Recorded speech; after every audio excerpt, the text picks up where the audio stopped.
Pleasure, Elliot. Look, you wrote an article in today's Washington Post that to say it is critical of Prime Minister Netanyahu is perhaps an understatement. You say he will be a comma in history. That's pretty harsh criticism. What do you mean by that? I mean that what Netanyahu has revealed is that he really is not interested in a two-state solution. He's not interested in getting any kind of deal.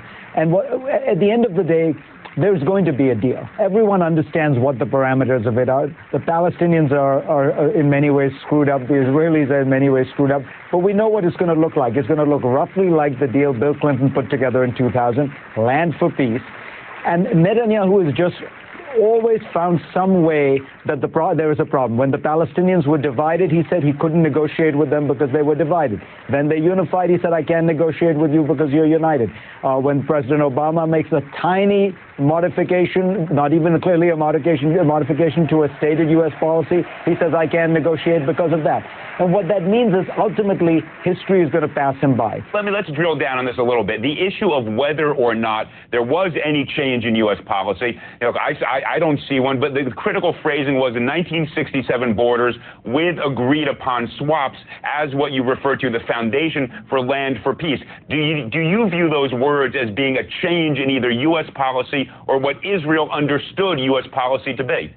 It can't be, because if you look at the statements made by every Israeli and American statesman over the last 10 years, including George W. Bush, including a joint statement between Hillary Clinton and Netanyahu, they make references to the 67 borders. Now, you could say that this was the first time a U.S. president in a speech made this kind of statement, but frankly, this is a kind of Jesuitical distinction without a difference.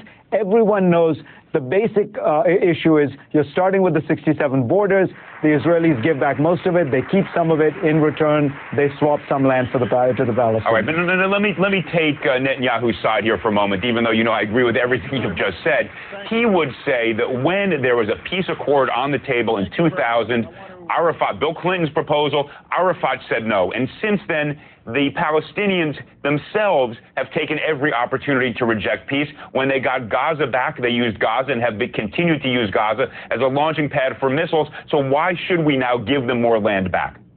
Look, there may be an argument for not doing the deal at all. That's a separate issue, but the contours of the deal is what we're talking about. The Palestinians, as I said, the Palestinians in Abba Eban's famous phrase have never missed an opportunity to miss an opportunity, and they've done it in many different ways.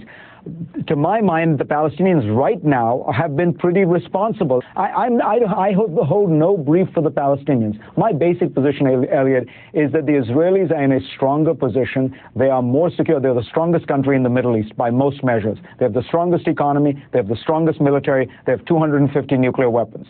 It is worth them taking some risks for peace to get this albatross off their backs. Let me push back on a couple little points, though.